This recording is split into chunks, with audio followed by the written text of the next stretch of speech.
I was talking about there are 5 things that shape human identity, human personality.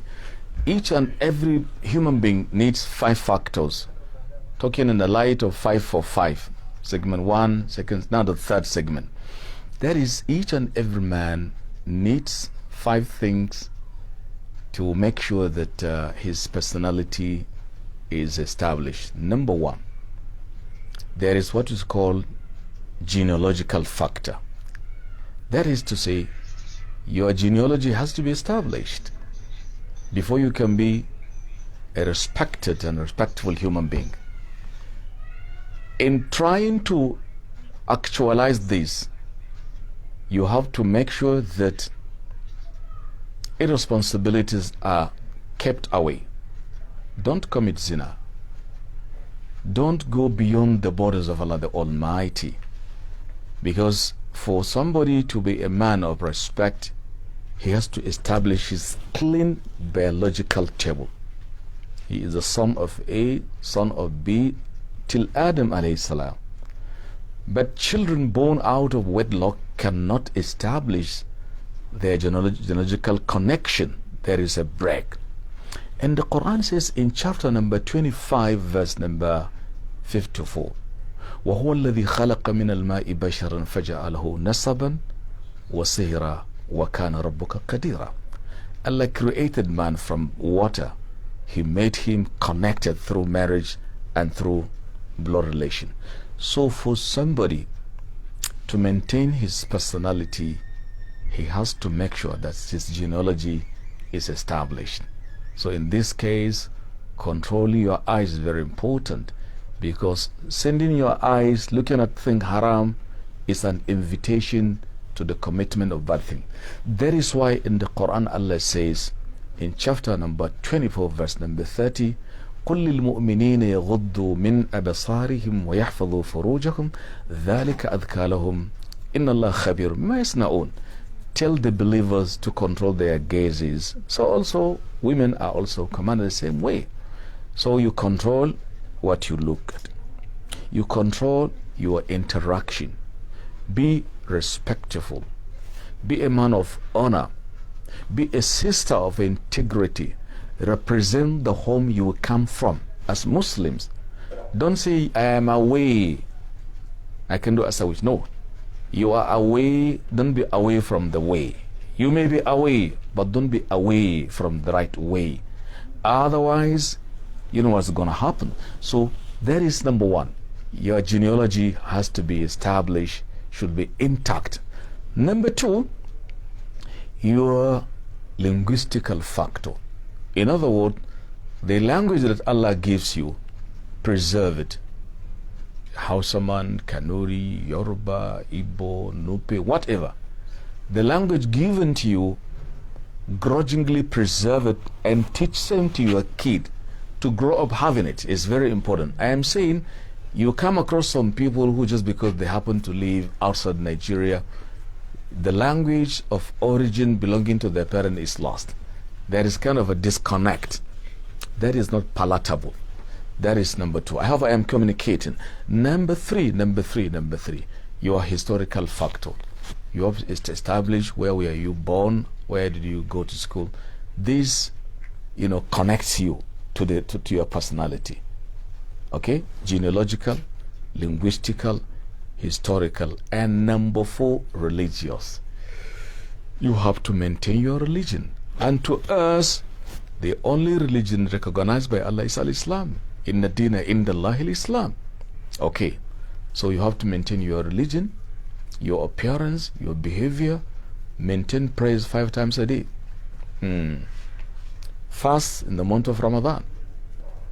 Even supererogative action should be conducted by you, like Qiyamul Layl, like the fasting of Nafila every Monday and every Thursday, and also the 3 days, Ayyamul Bid, the lightened, the illuminated days, that is 13, 14, 15. You give sadaqah, which is not compulsory, just supererogative. Okay, so these things is important as a Muslim to maintain your identity. We want our young men and the girls, wherever they happen to be, you look at them and say, oh, these are Muslims. Through your behavior, your attitude, your word, okay, the way you project yourself to the outer society, even in classroom, okay? Don't say, well, now I am away, I can do as I say, like I said earlier, that is not good. So, genealogical factor, genealogy, linguistical, historical, religious, and finally civilizational factor. These 5 things in the light of 5, 4, 5. Very, very, very important. Finally, because I may give you a chance if you have a chance for Q&A, question and answer session, Q&A. Finally, 5 for 5. There are 5 things that explain somebody to be of moral uprightness. Number 1, truthfulness. When he speaks, he doesn't say a lie. Number 2, he never breaks promises. Concerning speaking the truth, Allah says in chapter number 9, ayah 119, Ya ayyuhalladhina amanu taqullaha wa kunu ma'as sadiqin. So truthfulness, and then number 2, like I've said, what? Never break promises. And number 3, contentment. You should be contented. And number 4, be humble. Don't become arrogant because of the family background you come from. My father is millionaire, billionaire, whatever. And so what? So what? How many millionaires are now no longer? They have gone. The money is gone. They're in the grave under the earth, consumed by the worms. So don't be braggadocious or iron-headed or stone-headed, as if the earth cannot carry you, as if your head can touch the sky. This is foolhardy. And then similarly, that is number 4. Is it number 5? Try to be PKS. You know what? Be PKS, perpetual knowledge seeker. That is to say, you seek for knowledge. Let me throw a challenge to you. As you are studying there, maybe in universities or colleges in Ukraine, some of you have a lot of fields, some engineering, some humanities. Before you finish your course, can you do something to memorize Baqarah, for example? Is it difficult for you? Or to memorize the Quran as a whole? It's possible. It depends on your determination, your commitments. Okay, that is important. And finally, 545, be a giver. Give. If Allah blesses you materially, give something to your brother, your sister who is in need. The scholarship has not yet come. Help him now. You should have a community there. You should be united. Don't be divided. You are now in a foreign country, foreign land. Try to show community of togetherness. Divided, united, they say we stand. Divided, we fall. I think you get my message in the light of first segment, second and third. That is 545. Asking Allah the Almighty to bless you all, to make you realize the purposes for which your parents sent you there, to come back home and contribute your quota significantly, positively for the development of our nation, our country, and then to help Islam in many, many, many ways. I think I will draw curtain here.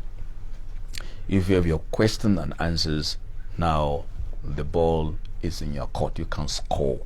So now I take it back to you, the moderator or the MC. I don't know what name you're called. As Allah to break you, to make Allah to bless you and give you all you want to achieve in goodness. Wassalamu alaikum wa rahmatullahi wa barakatuhu.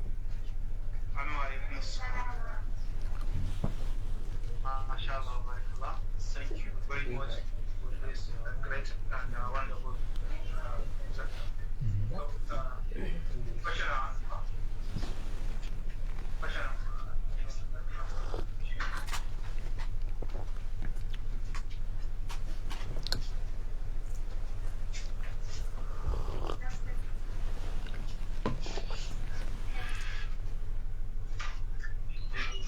saying the last segment where you talk about the morality that the network is keeping there, and she like to hear something about it again. Yeah, the last segment talks about there are 5 things. I mean, if you want to be a moral person, that one should be truthful, you should keep promises, you should be reliable, and as well, you shouldn't shy away from speaking the truth. Anything that moralizes you, you maintain it, like keeping the promise. And I also talk about how you interact with one another, sisters and boys. You make sure you conduct your life in a way and manner that is pleasing to Allah. Don't say, okay, I have a fiancé, I have a fiancé. No. Marriage, until it has taken place, you don't have justification to say, I'm just befriending X, Y, Z. No. It's part of morality. I'm just expanding what I have said. And I hope that is clear. May Allah increase blessings to your life there and everywhere as well.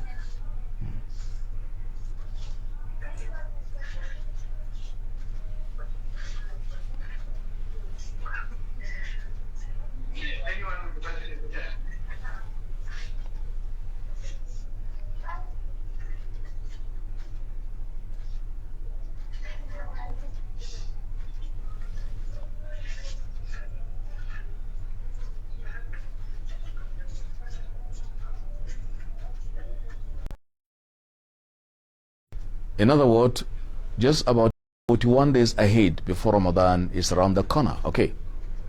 And the Quran tells us in Quran 2:183, يا أيها الذين آمنوا كتب عليكم الصيام كما كتب على الذين من قبلكم لعلكم تتقون. O you who believe, fasting has been made mandatory, prescribed upon you, the way it was made on those who came before you. Now, how do we approach Ramadan? During the Ramadanic sessions and period, first you have to be determined. Number 2, you'll be just ready. You want to see Ramadan, and you make sure you promise Allah you are going to maintain Qiyamul Layl, you are going to control your eyes, your utterances, your behavior. You are going to be cleansed, because Ramadan is a kind of a cleansing school, so to speak. We are approaching Ramadanic school with Ramadanic teachings. Fit. Give food, be kind, be patient, be understanding, be level-headed, don't be arrogant. So get ready. I know there are different timing in this area, that area.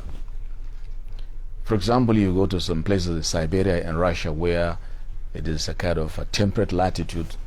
The kind of what do you call it, the temperature is not as warm as we have here. I don't know how it looks now. Like in America, you see. So I am saying fasting time may differ depending on the geography. So Ramadan is approaching. Pray to Allah. You should be saying, Allahumma ballighna Ramadan. Oh Allah, elongate our life to see Ramadan. Keep on saying this. Allahumma ballighna Ramadan. Oh Allah, elongate, prolong our life towards the Ramadan. That is important. And you can promise, okay, Allah, I have promised when Ramadan comes, I am dedicating 20,000 naira as a charity in the month of Ramadan. Allah. Or I can dedicate 20, whatever you have. Don't say I am far away from home. No. Back home through your account. Today the world is just at your tip of kid. There is globalization of the world today. Is practicable, is very easy. So when Ramadan comes, I want to also urge you, you make sure you read the Quran completely in the month of Ramadan. If it is possible, read it once. In Ramadan, how many weeks? 4. You can complete it in 4 khatamat, 4 completion on weekly basis. That is practicable. It is going to be possible if only you are determined. May Allah keep you awake, become Ramadanically inspired by the grace of Allah. Now, yes.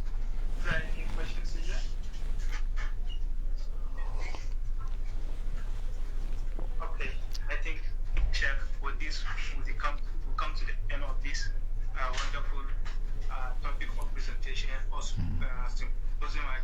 Barakallahu fikum. So before then, I would like to invite our president also to give the thanks speech to you and to the audience in general. Barakallahu fikum.